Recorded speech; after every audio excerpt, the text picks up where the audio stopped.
Mini सचिवालय से live press conference में एसपी अमित कुमार ने बताया कि ऑपरेशन दिव्य प्रहार के तहत झालावाड़ पुलिस ने नशा तस्करों की अब तक की सबसे बड़ी कार्रवाई को अंजाम दिया है।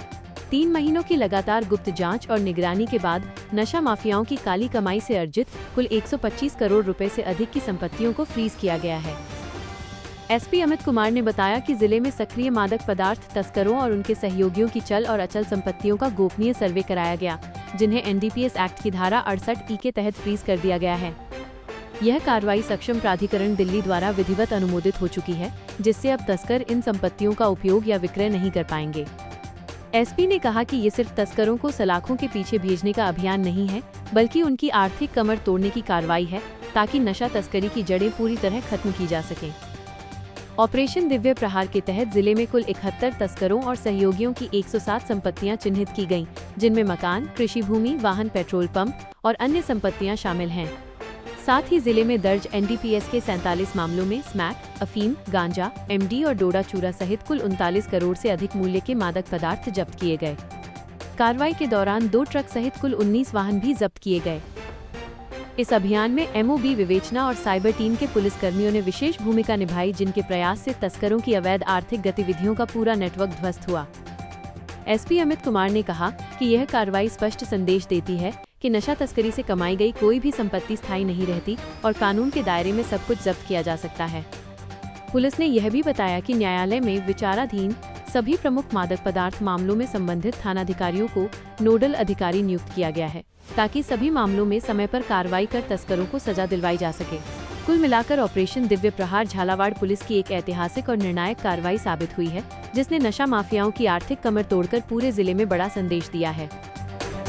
हम पूरी तरह अलर्ट हैं। अगर ये हम संपत्तियों की कुर्की की कार्रवाई देखें तो उसमें कई सारे तस्कर ऐसे हैं जिनका झालावाड़ में एक मुकदमा भी नहीं है, लेकिन चूंकि वो झालावाड़ के सीमावर्ती इलाकों में ड्रग्स बेच रहे हैं और झालावाड़ के निवासी हैं, तो हमारी जिम्मेदारी बनती है कि हम उसको विधि के दायरे में लेके आएं। उनकी संपत्तियां भी कुर्क की गई हैं।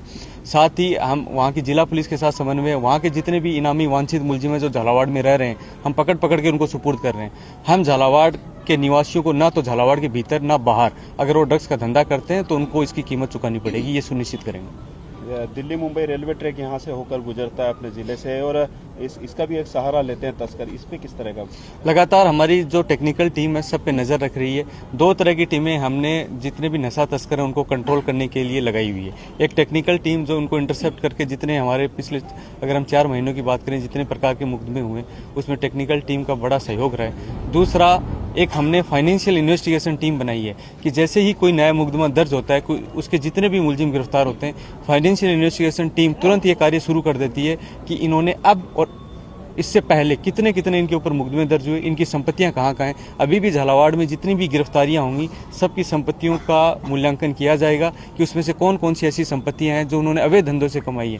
मैं आप सबके माध्यम से बताना चाहूँगा कि पैतृक संपत्ति के अलावा जो संपत्ति वो अवैध धंधों से कमाएंगे वो सब कुर्की के दायरे में आती है, न केवल उनकी। अगर किसी को ये लगता है कि मैं अवैध धंधों में संलिप्त हूँ, मैं किसी अन्य के नाम कोई प्रॉपर्टी करा सकता हूँ, तो वो सारी प्रॉपर्टियाँ उस दायरे में आएंगी। इस लिस्ट में भी हम देखें तो 55 ऐसे लोग हैं जिसमें इन धंधा करने वाले लोगों ने अलग अलग लोगों के नाम या अपने सहयोगियों के वास्ते जो है ये प्रॉपर्टी इकट्ठा कर रखी थी, जो सब इस दायरे में है। आने वाले एनडीपीएस की कार्रवाई को लेकर क्या बोलेंगे? पिट एनडीपीएस क्योंकि बहुत सारे ऐसे तस्कर हैं जो बार ऐसी तस्करी करते हैं और हमारे पास लगातार इनपुट आता रहता है कि ये तस्करी में लिप्त हैं लेकिन पकड़ में नहीं आते। तो पिट एनडीपीएस एक ऐसा कानून है जिसमें अगर किसी व्यक्ति के बारे में ये पर्याप्त इनपुट है और पर्याप्त जानकारी है और ये विचार करने का पर्याप्त आधार है कि वो आसपास नशे के व्यापार को बढ़ावा दे रहा है, तो गृह विभाग की अनुमति से उसको निरुद्ध किया जा सकता है। उसके बाद हाईकोर्ट की एडवाइजरी बोर्ड उस डिसीजन का जो है अवलोकन करती है। झालावाड़ में पहला पिट एनडीपीएस की भी कार्रवाई की गई है, जिसमें एक श्यामा लाल करके एक व्यक्ति था जिसको निरुद्ध किया गया था, जिसको एडवाइजरी बोर्ड ने भी सही माना और अभी अजमेर हाई सिक्योरिटी जेल में वो निरुद्ध।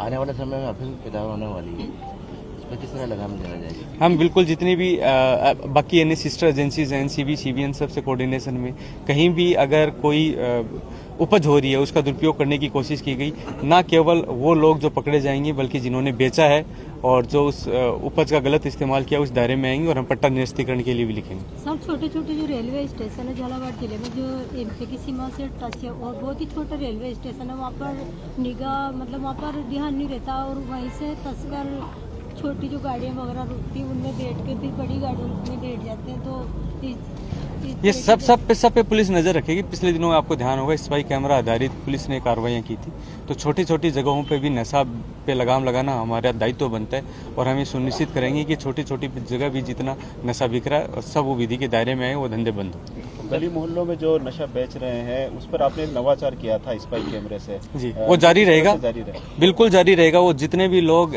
जिनको ये लगता है कि हम थोड़ी थोड़ी वाणिज्यिक मात्रा में खरीद के लाते हैं और पुड़ियाओं में हम बेच के जो है सख्त कानून की धाराओं से बच सकते हैं, तो सख्त कानून की धाराएं उनके खिलाफ इस्तेमाल की जाएंगी और उनको दिक्कत आएगी जब वो विधि के दायरे में आएंगे। सर कई जगह देखने में आया अभी समस्या बनी हुई है कि आवासीय कॉलोनियों में भी जगह जगह शराब माफिया है, जो छोटे छोटे शराब माफिया है वो बिठाकर पिलाते हैं, जिससे आने जाने वाले राहगीरों महिलाओं को भी काफी समस्या का सामना। पूरी तरह हमने रोक लगाई है। कहीं भी आपको सूचना मिलती है हमें सूचना दीजिए। कहीं भी ठेकों के बगल में अगर वो इस तरह की गतिविधि को अंजाम लाएंगे हम आपका आवासीय कॉलोनी में भी चल रहा है कहीं, बिल्कुल हम कार्रवाई करेंगे। आप सूचना दीजिए हमें। Thank you.